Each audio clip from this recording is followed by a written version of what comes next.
لطفاً برو، لطفاً برو، تو پسری مادر مهربونی.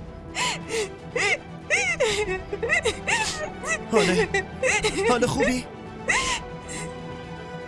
بیا بشین، اینجا بشین.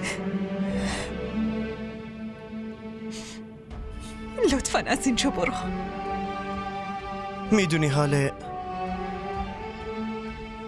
ما آدم ها وقتی ناامید میشیم، پس هوایی که نفس میکشیم هم فکر میکنیم دشمنمونه. از همه چی خیلی بدمون میاد.